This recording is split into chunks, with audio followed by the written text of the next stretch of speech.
ओम नमो भगवते वासुदेवाय।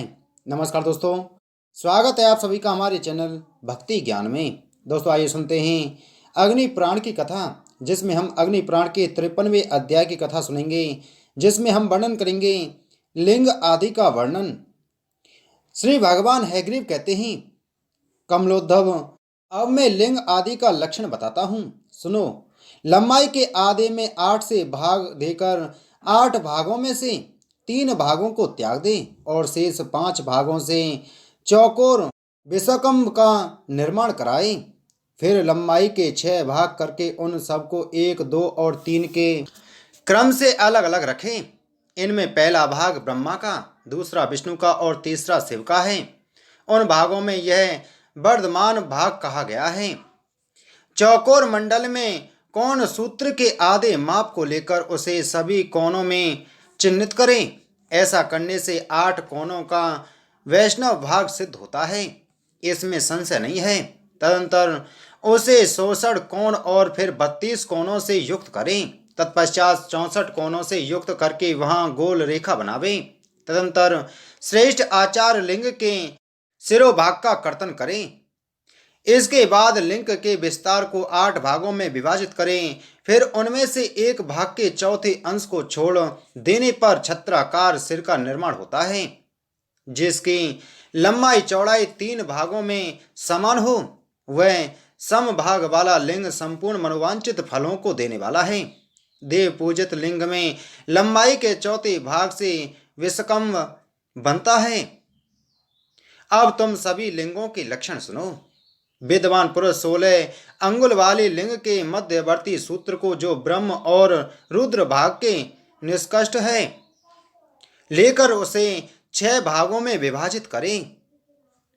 वैमन सूत्रों द्वारा निश्चित जो वह माप है उसे अंतर कहते हैं।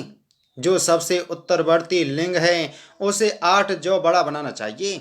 शेष लिंगों को एक एक जौ छोटा कर देना चाहिए।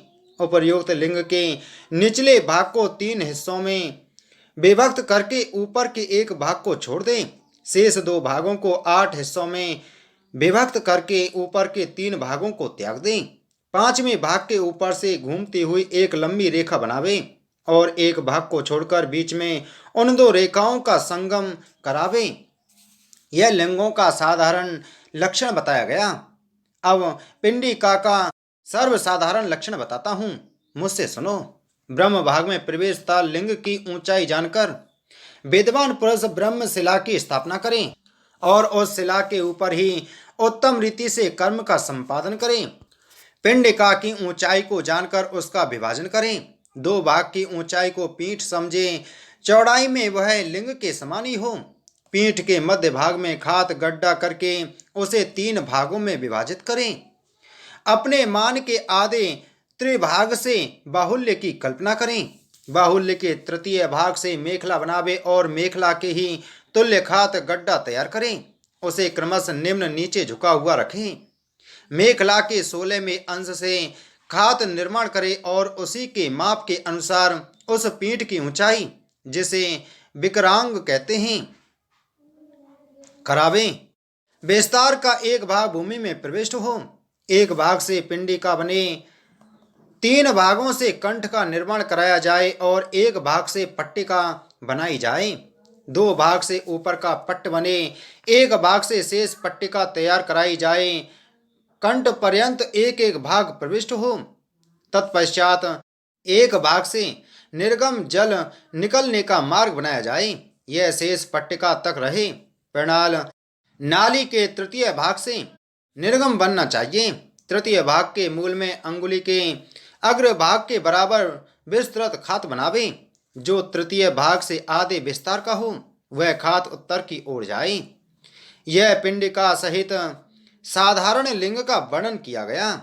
अग्नि पुराण 53वां अध्याय संपूर्ण। बोलो अग्नि पुराण की जय। बोलो विष्णु भगवान की जय।